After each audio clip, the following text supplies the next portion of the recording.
Imagine losing everything in a single 24-hour window. Your career, gone. Your bank account, zeroed out. But you think to yourself, at least I have family. So you go home. You look for safety. Instead, you find your bags packed on the porch. Your own blood, the people who brought you into this world, look you in the eye and say, "You're a loser." And they shut the door. This isn't a movie. This is the real-life story of Leo Vance. At 24, he was abandoned by his parents when he hit rock bottom. But fast forward 7 years, and Leo is standing on the balcony of a $10 million penthouse. He didn't just survive, he built an empire from absolute zero. But the real story isn't how he made his millions. It's what happened when the very people who left him in the dirt suddenly showed up at his office door, asking for a handout. How do you respond to the parents who abandoned you when they suddenly need your money? Today, we trace the incredible rise, the brutal betrayal, and the ultimate confrontation. To understand Leo's rise, we have to look at his lowest point. In 2019, Leo was a mid-level analyst at a logistics firm. He wasn't rich, but he was stable. He helped his parents pay their mortgage, thinking he was building a foundation. Then, the economy shifted. A massive corporate restructuring happened overnight. Leo wasn't just laid off, his entire department was wiped out. With the job market frozen, Leo couldn't pay rent. His car was repossessed. In desperation, he packed his remaining clothes into 2 trash bags and caught a bus back to his hometown.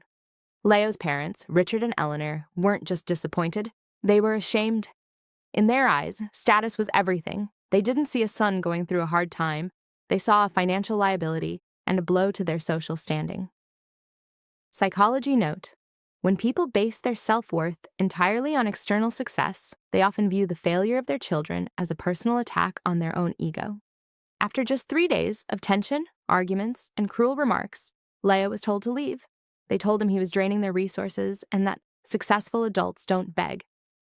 That night, Leo slept on a park bench. He had a cracked phone, $40 to his name, and a heart completely shattered by the people who were supposed to love him unconditionally.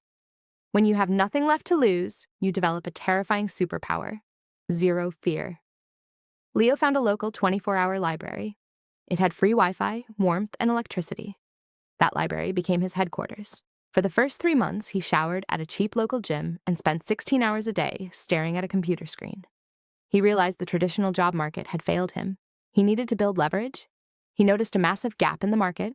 Local brick-and-mortar businesses were drowning because they didn't know how to transition to e-commerce and digital marketing. Leo didn't just apply for jobs. He created a solution. He started cold-calling businesses, offering to build their entire online infrastructure for free, taking only a percentage of the increased revenue he generated. His first client was a struggling family-owned furniture store. In 30 days, Leo's targeted ad campaigns and revamped website boosted their sales by 400%. His cut? $8,000. For someone sleeping in a cheap hostel, that $8,000 felt like $1 billion. But instead of buying clothes or celebrating, Leo reinvested every single cent. He hired 2 brilliant underpaid developers from overseas. He scaled. He wasn't just a freelancer anymore, he was an agency. By year 3, Leo's agency, Vance Digital, was making $500,000 a year. But Leo knew agencies scale linearly. You need more people to make more money.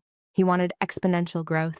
He took the data he gathered from thousands of retail businesses and built a specialized software as a service, SaaS, tool that automated inventory tracking and predictive ordering for small businesses. The software went viral in the B2B space. Within 18 months, his company crossed the coveted $10 million valuation mark. Leo Vance, the kid who was kicked out with 2 trash bags of clothes, was now a multimillionaire CEO. During these 5 years of relentless grinding, do you know how many times Leo's parents called him? 0. They had blocked his number. They told mutual relatives that Leo had disappeared and was likely a deadbeat. They completely wiped his memory from their lives. Until Leo was featured on the cover of a regional business magazine. It's a Tuesday afternoon. Leo is preparing for a board meeting when his assistant buzzes in. "Mr. Vance, there is a couple in the lobby. They don't have an appointment, but they claim they are your parents. They refuse to leave." Imagine the rush of emotions: anger, bitterness, triumph. Leo stepped into the lobby. There they were, Richard and Eleanor. They looked older, slightly weathered, and incredibly nervous. The father's tech company had gone under a year prior, leaving them heavily in debt, facing foreclosure on the house Leo once tried to help save. The conversation that followed is a masterclass in human psychology. His mother didn't say, "I'm sorry." Her first words were, Leo, look at you. We always knew you had it in you. We had to give you that tough love. Otherwise, you would have never become this successful. Analysis. This is a psychological defense mechanism called revisionist history. When toxic people realize you have won, they will attempt to take credit for your success by rebranding their abuse as a strategy to motivate you. His father chimed in, explaining their financial ruin, asking for a small bridge loan of $250,000 to save their house. Leo stood there. He looked at the people who left him on a park bench. He had the money in his pocket to change their lives in a second. What would you do? Leo didn't scream. He didn't call security. He smiled faintly, looked at his parents, and said, I owe you my life because you gave birth to me, but I owe you absolutely nothing for my success. You didn't give me tough love. You abandoned me when I was drowning. If I give you this money, I validate your cruelty. Leo didn't pay their debt. However, he did something purely for his own peace of mind. He instructed his corporate lawyers to purchase their house from the bank under an anonymous LLC, allowing his parents to live there rent-free until they passed away. But they would never own it, and they would never receive a single dime of direct cash from him. He gave them shelter, but he cut off the relationship forever. He didn't choose revenge. He chose boundaries.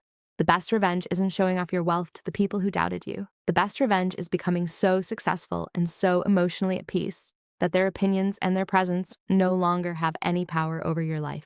From zero to broken to unstoppable. If you're at rock bottom right now, remember Leo's story. The people who leave you in the dark don't deserve to be there when you reach the light. Keep building. If this story inspired you, hit that subscribe button, leave a comment below with your thoughts on how Leo handled his parents, and we'll see you in the next video.